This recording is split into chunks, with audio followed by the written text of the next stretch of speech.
Yes. A question was asked of me over the past few days. We're saying that this case was dismissed.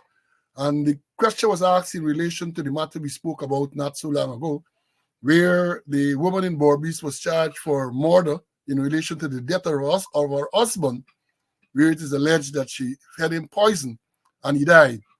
And after repeatedly failing to produce a file, this is in Region 6, East Borbis, New Amsterdam, East Borbis, the magistrate discharged the case.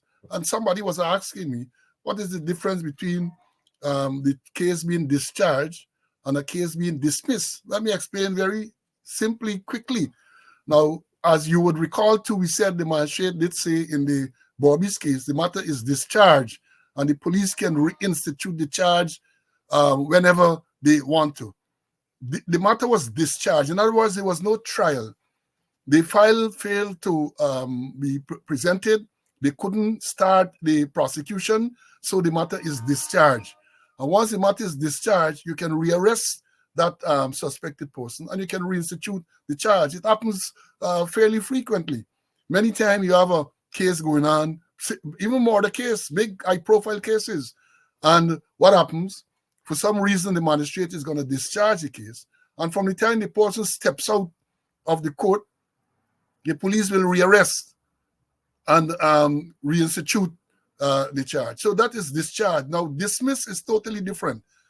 As in our case, when your matter is dismissed because you had a trial, witnesses were called, they were examined, they were cross-examined, perhaps even re-examined. And at the end of that process, the magistrate ruled that there was no case against the defendants, as in our case, and therefore it is dismissed. You can't bring back that charge. It is dismissed. Then anytime you attempt to bring it back is double jeopardy, and the French, I think the Latin, autre for acquis, and all of those things will come into play. So understand the difference, policemen and women who are listening, and even the civilians, that when a matter is discharged by the magistrate, there was no trial, so the charge can be reinstituted. But if there is a trial and the person is dismissed, the case is dismissed, then that's it. You can reinstitute that charge. So understand it clearly, the difference between when a matter is discharged and when a matter is dismissed. Let me bring in Mr. Conway to add anything that you would want to add on that. Do you see anything you want to add on that? You were quite clear, because you were running conflict with the doctrine of double jeopardy, and you made it quite clear in terms of what is discharge and what is dismissed. It's very clear. So I just want, again, for the benefit of the ranks who are here, we know lots and lots of policemen. They tell you all the time how beneficial they find this program. Only 2 weeks ago, I met a young man. You know what he told me? He said, "Boss man, having listened to you and I listened to all your programs, I believe I could turn a liar now, That is exactly what he told me. A man who's always on this program, the original black man, told me that.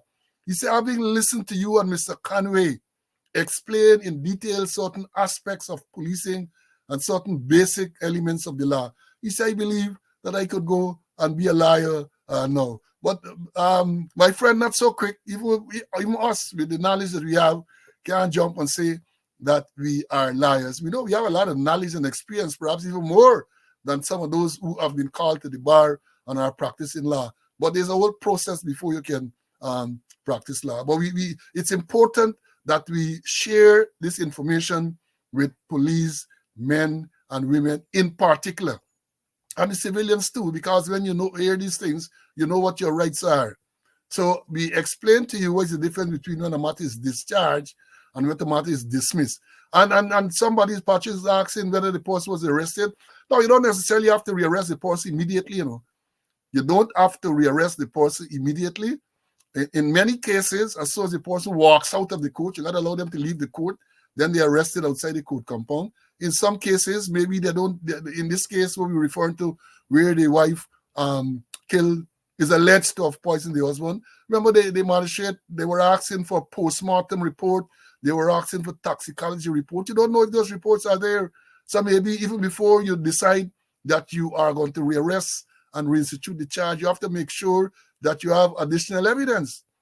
And that brings us to, if you remember, the Marcus Bisram case, all the way to the CCJ. And the CCJ made reference to that, said the DPP, if she wants, she can reinstitute if new evidence come to light. But the CCJ said that based on the evidence before the court, where the magistrate discharged Bisram, and then the DPP orders rearrest and all of that, the CCJ said that based on the evidence, there's nothing against this man. And if new evidence come to light, then you can rearrest. So let's understand how the process works. Sometimes they jump, and that's to satisfy the public opinion and public sentiments. You institute a charge and you arrest persons. The evidence is not there. You have to make sure that you have the evidence before you arrest. And we said the same thing last week in reference to the Rosal murder of the lady and her son. They arrest people, twice, and not to release them. And the matter is still pending. So the question is always asked, on what basis you arrested those persons? On what basis were those persons arrested? If you arrest, you release, you rearrest, and then you have to release again. So that is part of the educational value